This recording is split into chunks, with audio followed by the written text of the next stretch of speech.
بیتی اجرای شرط دوم آزمونی معطل ظریفان صحنه‌چه حجمی هستای لبخند رو روی صحنه دعوت می‌نمایم. مرحبا.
ليتنانتي ميليتسيا رمضان سوباتلا شما با ماده 482 کدکس ماموری جمهوری تاجیکستان پول میلی و جادوگری و جوابگری ماموری کشته بشوه کنی با کشته رایت همین طبیب چی کنم برنش کدی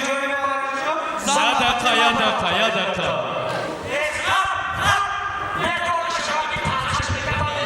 تلخ کپیده رو در کابینتی کامیمان میبینی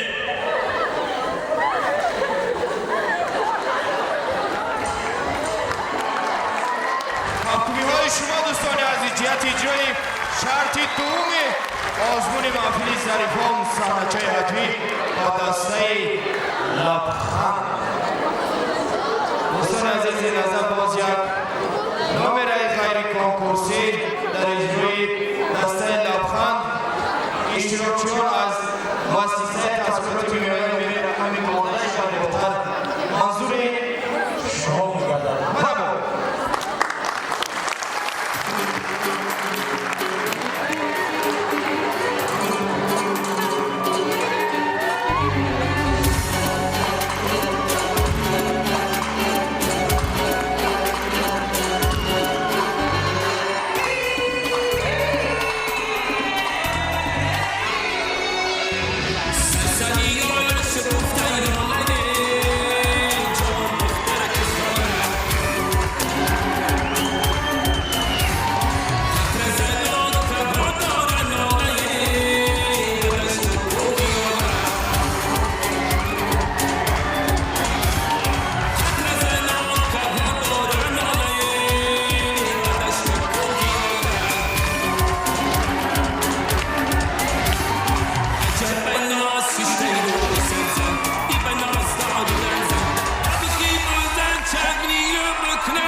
این لحظه بهاگذاری هیئت حکمان با شرط دوم آزمون محفل ظریفان صحنه‌چه حجوی که این لحظه دسته لبخند اجرا نمود نربود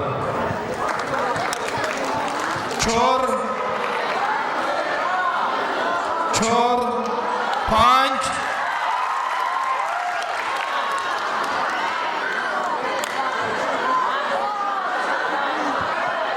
5 دستای شما